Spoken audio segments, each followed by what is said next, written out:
Rain soaked the rows of silent headstones as a tall man in a black overcoat knelt beneath an ancient oak tree, his shoulders trembling with grief. In one hand, he held a bouquet of white lilies. In the other, he clutched a small toy spaceship worn smooth by years of love. The engraved names before him blurred through his tears. Serafina Mercer, Orion Mercer. For 2 years, billionaire entrepreneur Callan Mercer had visited this cemetery every single week. Yet the pain never became easier. If anything, it only grew heavier.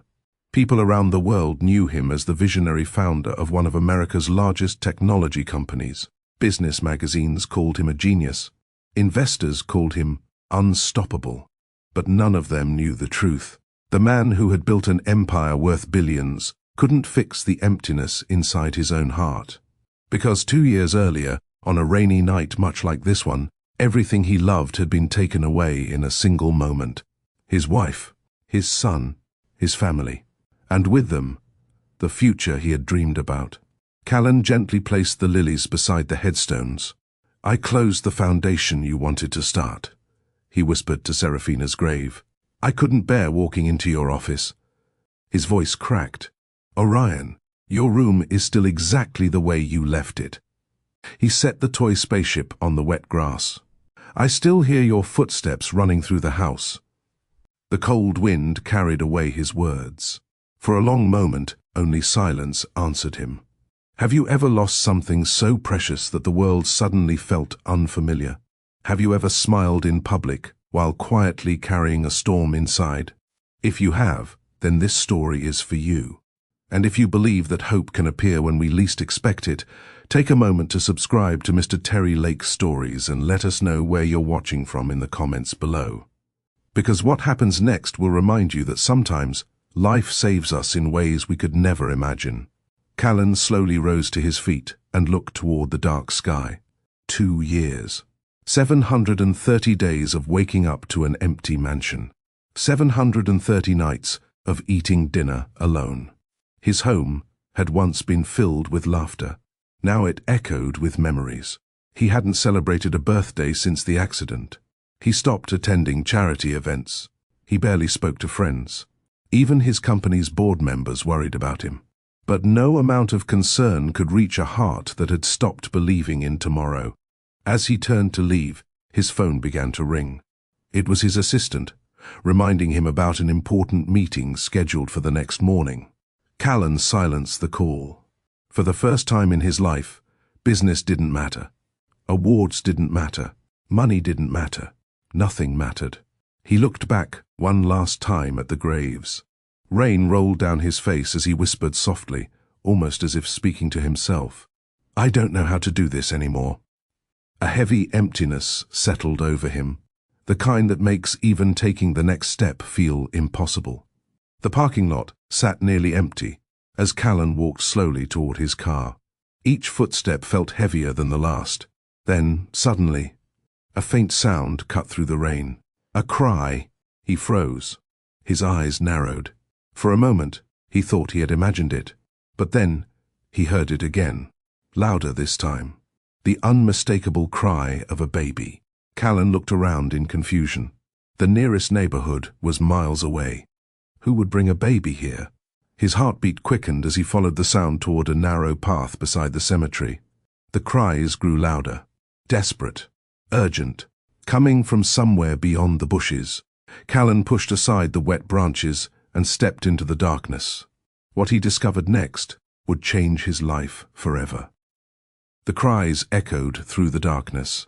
Callan pushed aside another branch, his expensive coat catching on thorns as rainwater soaked through his clothes.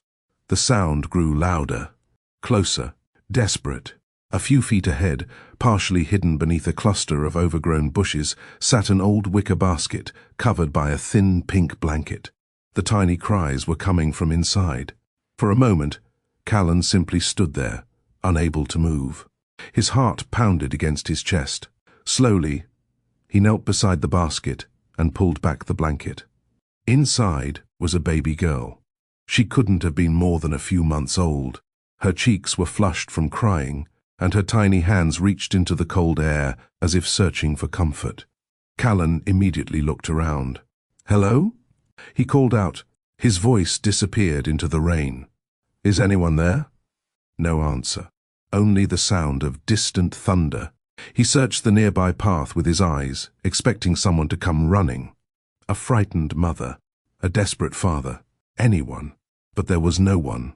No note, no phone number, nothing. Just a helpless child left alone in the middle of a storm. The baby cried harder. Without thinking, Callan slipped his hands beneath the blanket and carefully lifted her into his arms. The moment he held her close, something extraordinary happened. She stopped crying. Her tiny fingers wrapped around one of his. The world seemed to stand still. Callan stared into her wide eyes, and for the first time in 2 years, he felt something he thought he had lost forever. Purpose. A tear rolled down his cheek, as the baby looked up at him with complete trust. She didn't know his name. She didn't know he was a billionaire. She didn't know his failures, his regrets, or the grief he carried. She only knew that she was no longer alone. And somehow, neither was he. Callan swallowed hard, as emotions he had buried for years rose to the surface. He remembered the nights he had carried Orion on his shoulders, the bedtime stories, the laughter, the feeling of being needed. His voice trembled. "I don't know where you came from." The baby tightened her tiny grip around his finger. "But I promise you something." He gently brushed away a tear from her cheek. "I promise to take good care of you and give you the whole world." The infant blinked up at him. Then, through the rain and tears, Callan saw it. A tiny crescent-shaped birthmark near her left wrist. He smiled softly. It was small, unique, beautiful. He carefully wrapped the blanket tighter around her to keep her warm. For the first time in years, he wasn't thinking about his own pain. He was thinking about hers. Who could leave a child behind like this? Had someone been forced to make an impossible decision? Were they searching for her right now? Questions flooded his mind, but one thing was certain. He couldn't walk away. Not tonight. Not ever. Cradling the baby against his chest, Callan hurried back to his car.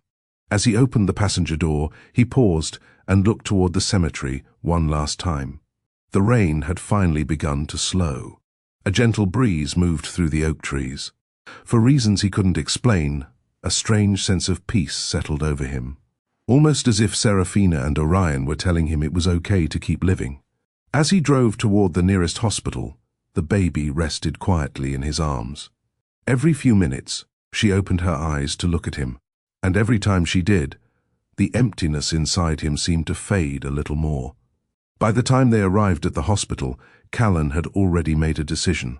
No matter what happened next, he would protect this little girl, even if it meant learning how to live again. If you've ever experienced an unexpected moment that changed your life forever, let us know in the comments below.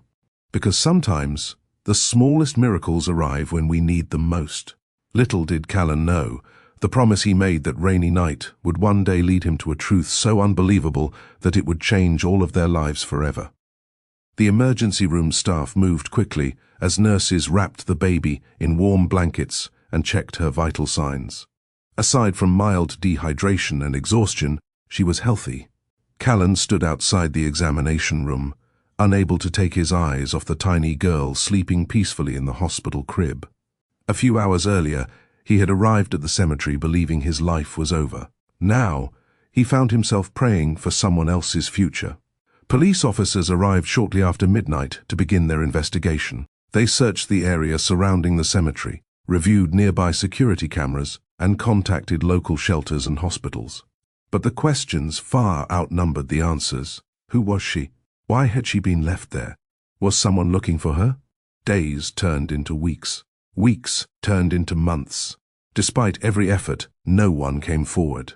The little girl remained unidentified. Each morning before work, Callan stopped by the temporary foster center where she was being cared for. Each evening, he returned again. At first, the staff assumed his visits would eventually stop. They didn't. Instead, they became the highlight of his day. He learned how to prepare her bottles, how to calm her when she cried, how she loved being rocked gently while soft music played.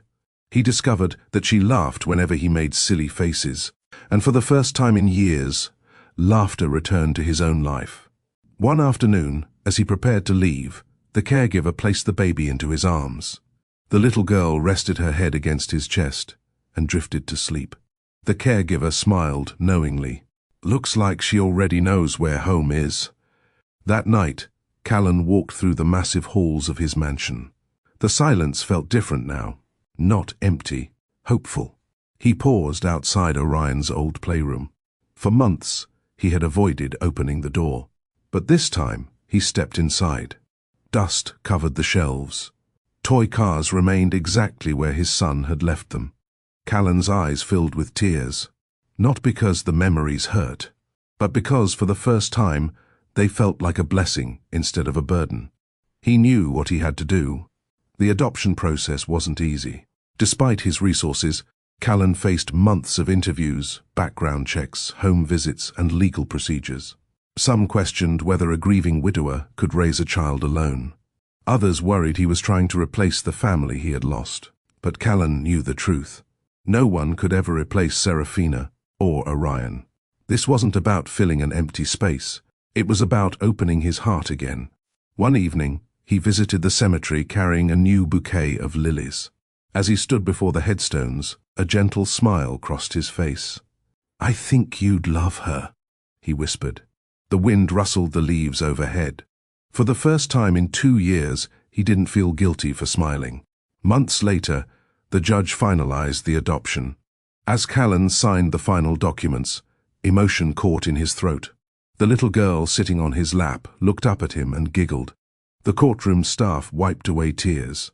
The judge leaned forward with a warm smile. "Congratulations, Mr. Mercer." Callan looked down at the child who had unknowingly saved his life.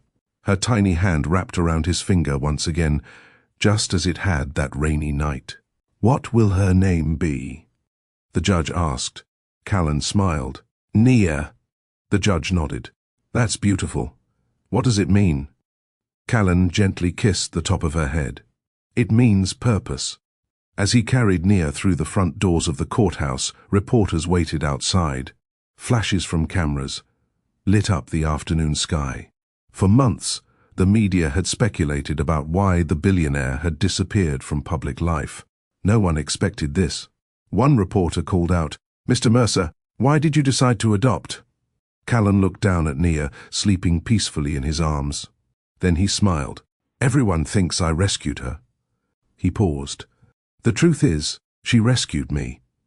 That evening, Callan drove home with Nia secured safely in the back seat. As the gates to the mansion opened, he felt something he hadn't felt in years. Excitement.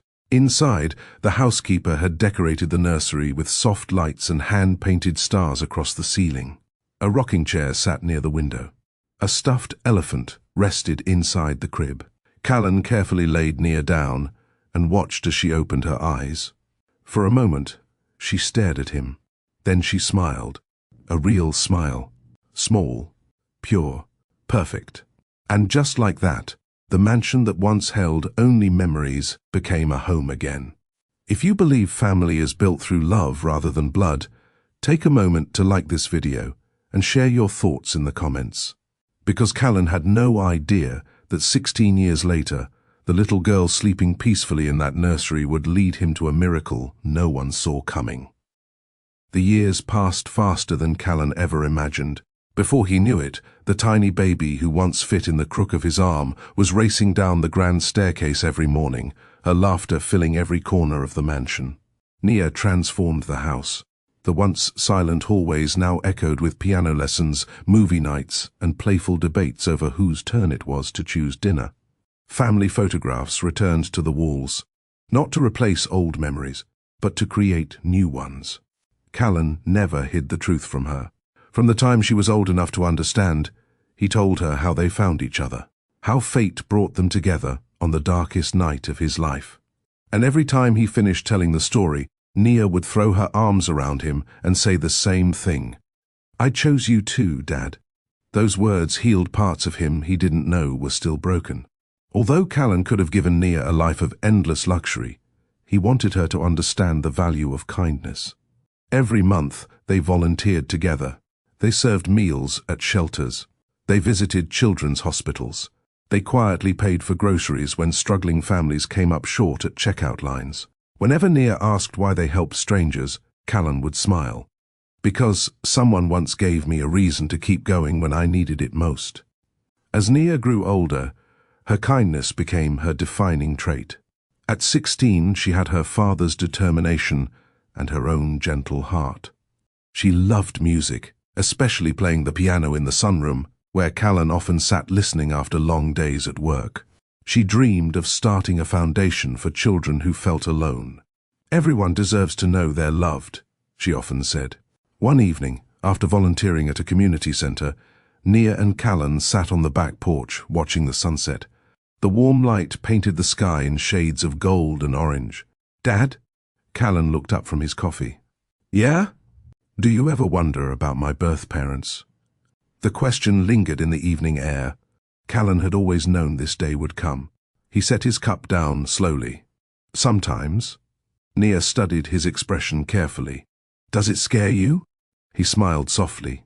"A little." She reached across the table and squeezed his hand. "You know you'll always be my dad, right?" Emotion tightened his chest. No business award or financial achievement had ever meant as much as hearing those words. "I know." She grinned.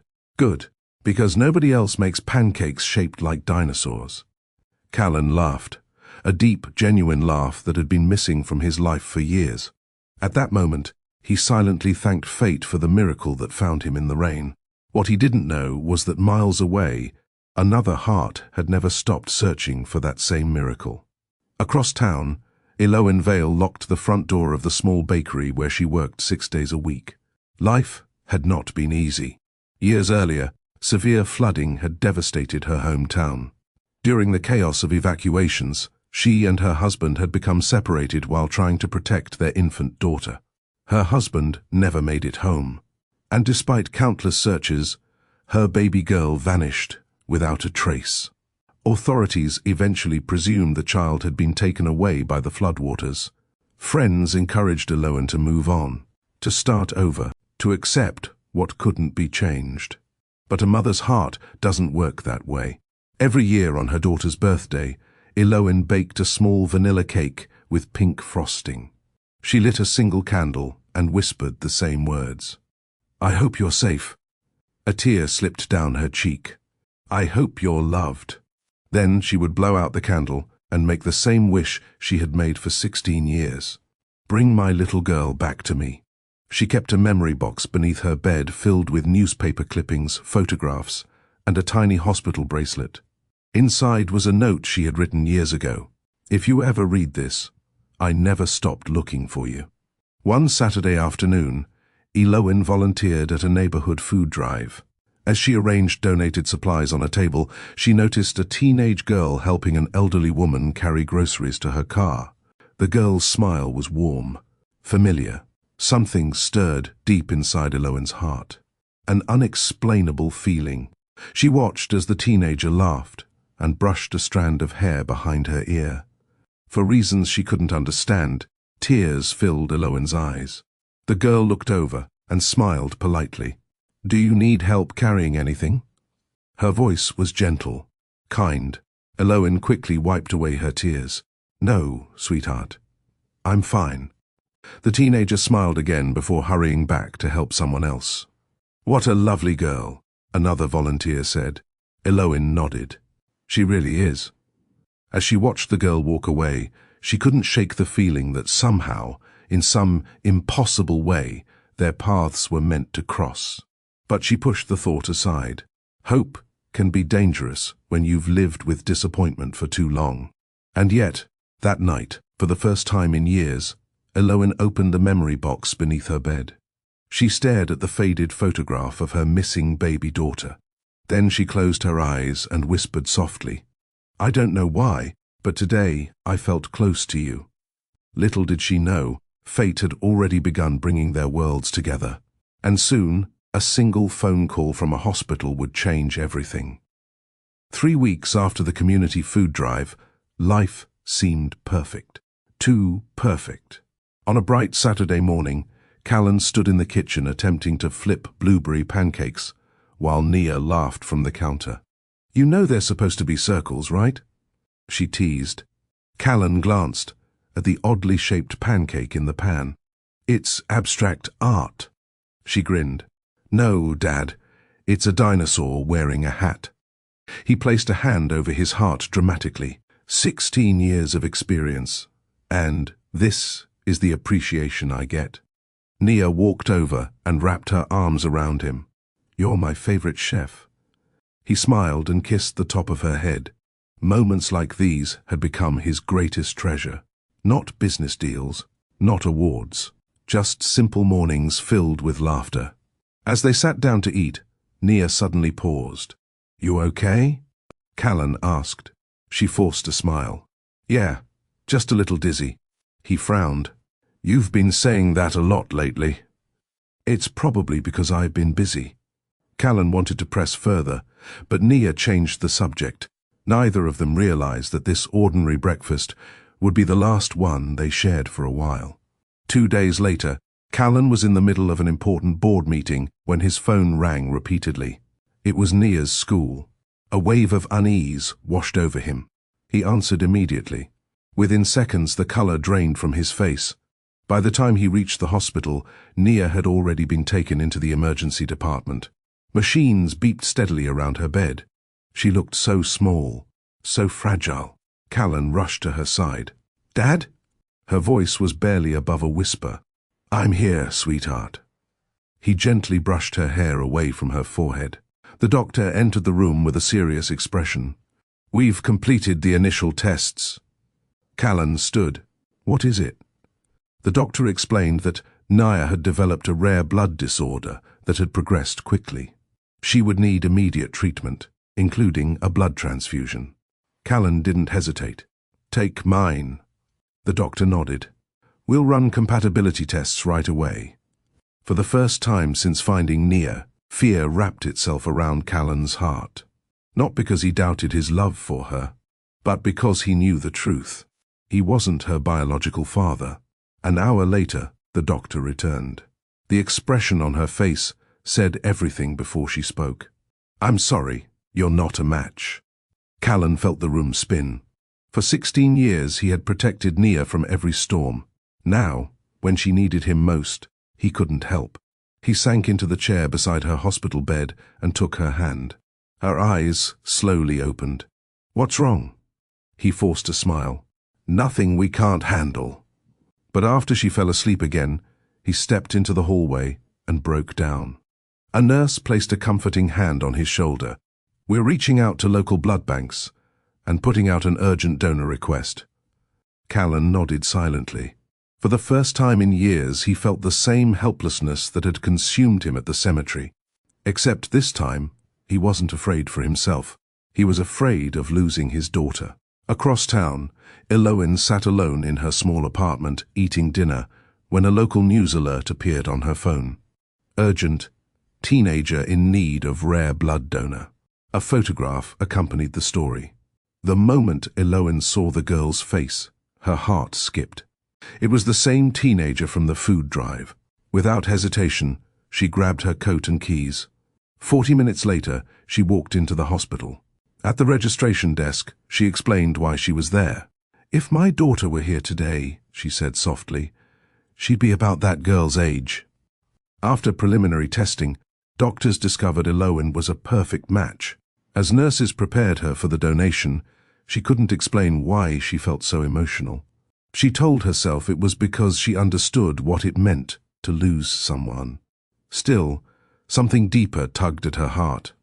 Hours later, the transfusion was complete. Nia's condition began to stabilize. Relief washed over Callan. When the doctor told him the donor wished to remain anonymous, he insisted on thanking her.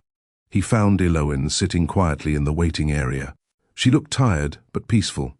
Callan approached with tears in his eyes. "I don't know how to thank you." Eloin stood. "You don't have to. You saved my daughter's life." Her eyes softened. "I'm just glad I could help." For a moment, neither of them spoke. Two strangers connected by a young woman they both cared about. Callan noticed the kindness in Eloin's eyes, the quiet strength behind her smile, and Eloin saw something she recognized immediately in him, a person who had known deep loss. Before leaving, she hesitated. "May I see her?" Callan nodded. "Of course." When they entered Nia's room, Eloin's breath caught. Seeing the teenager resting peacefully in bed stirred emotions she couldn't explain. As she gently adjusted the blanket near Nia's arm, her eyes fell on a small mark near her wrist. A tiny crescent shape. Eloin froze. The room faded around her. Memories flooded back. A hospital room. A newborn, wrapped in pink blankets. A nurse smiling as Eloin traced the tiny birthmark on her baby's wrist. Her knees weakened. No, it couldn't be. 16 years had passed. She leaned closer, her hands trembling. The mark was identical. Every detail, every curve. A tear slid down her cheek. Callan noticed her expression immediately. "Are you all right?" Eloin looked up at him, unable to speak. Her eyes returned to the birthmark, then back to Nia. For the first time in 16 years, hope rushed into her heart with terrifying force. Because deep inside, she already knew. This wasn't coincidence, and what she was about to discover would change all their lives forever. Eloin stepped back from the hospital bed, her heart pounding so hard she could barely hear the steady rhythm of the monitors. Her eyes remained fixed on the tiny crescent-shaped birthmark on Nia's wrist. The same mark she had kissed countless times as a young mother. The same mark she had traced with trembling fingers while promising her newborn daughter she would always keep her safe. For 16 years, that memory had lived inside her heart. Now it was standing right in front of her. "Are you all right?" Callan asked again, concern filling his voice. Eloin quickly wiped away her tears. I'm sorry." She took a shaky breath. "It's just that my daughter had a birthmark exactly like that." Callan's expression softened. He had heard stories like this before, people searching for answers, hoping to find connections where none existed. Grief could do that. It could make you see possibilities everywhere. Still, something in Eloin's eyes stopped him from dismissing her words. There was no desperation there, only hope. Fragile and terrified. "What happened to your daughter?" he asked gently. Eloin lowered herself into a nearby chair. 16 years of pain spilled out in a trembling voice. She told him about the devastating flood, about the confusion during the evacuation, about losing her husband, about waking up in a hospital and learning her baby girl was gone.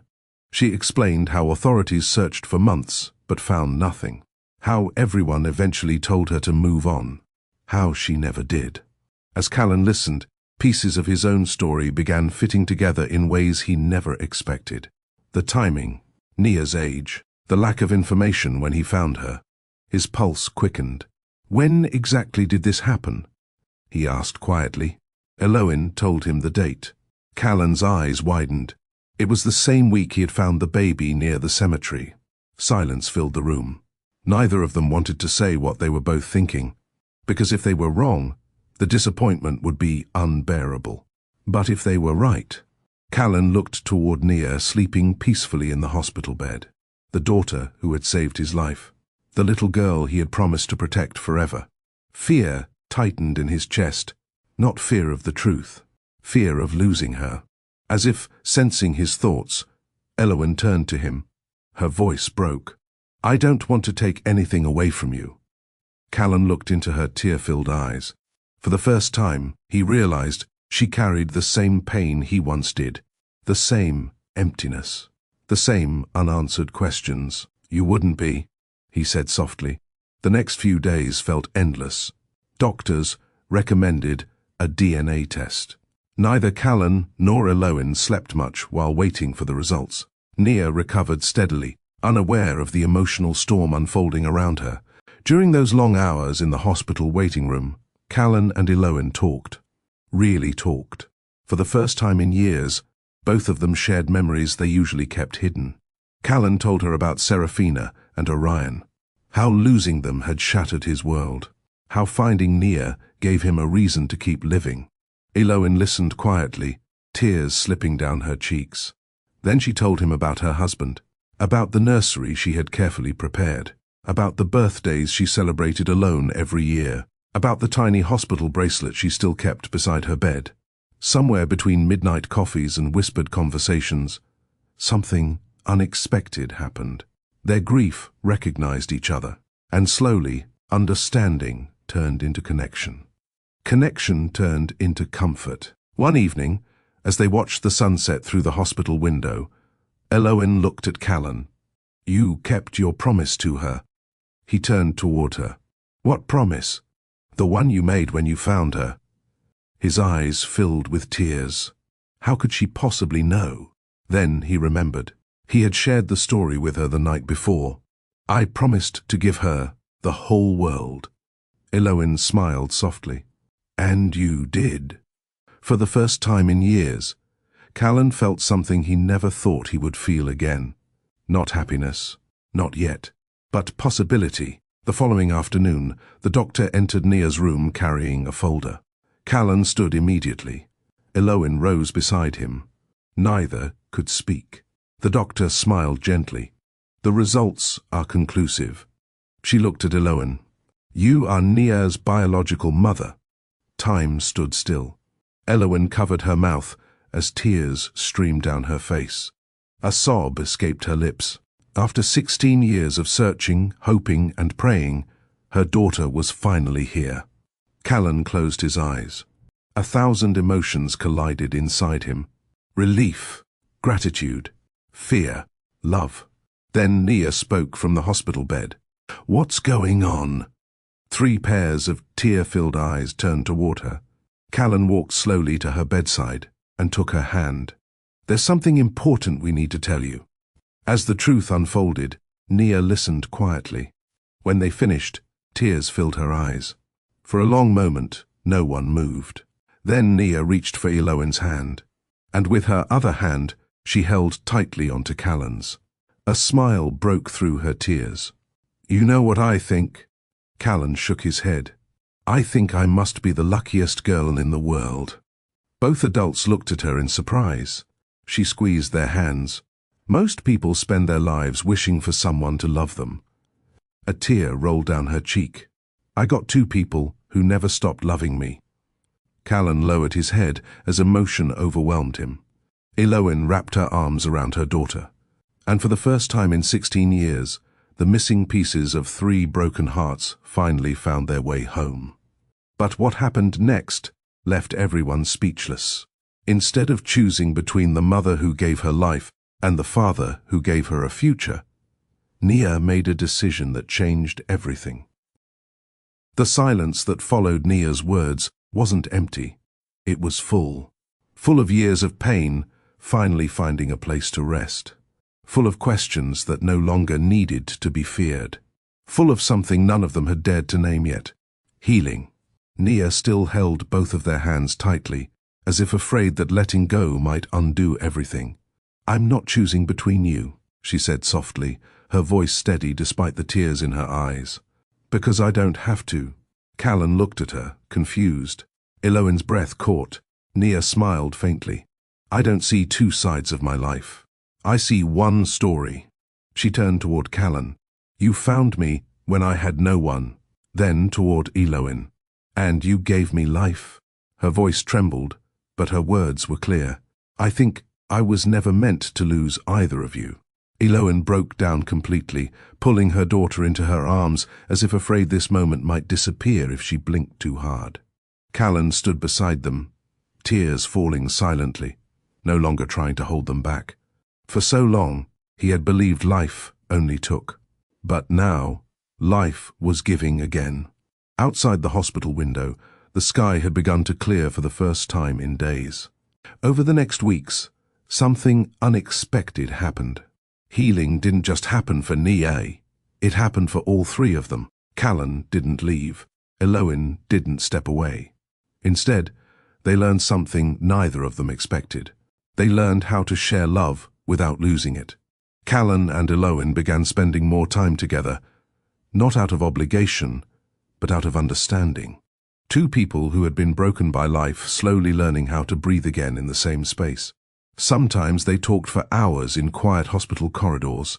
Sometimes they said nothing at all. But the silence no longer felt heavy. It felt safe. One evening, as Nia rested peacefully, Eloin stood beside Callan near the window. "She was never really lost," she whispered. Callan nodded slowly. "She was just finding her way back." Eloin glanced at him, her voice softer now. "And, somehow, so were we." Their eyes met, and for a moment neither spoke. It wasn't a grand declaration. It wasn't rushed or forced.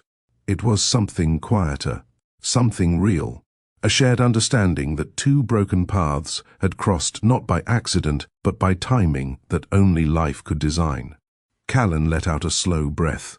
For the first time, he said quietly, "I don't feel like I'm surviving anymore."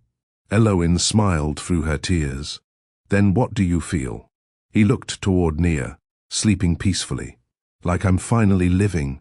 And for the first time in years, all three of them were no longer pieces of separate tragedies.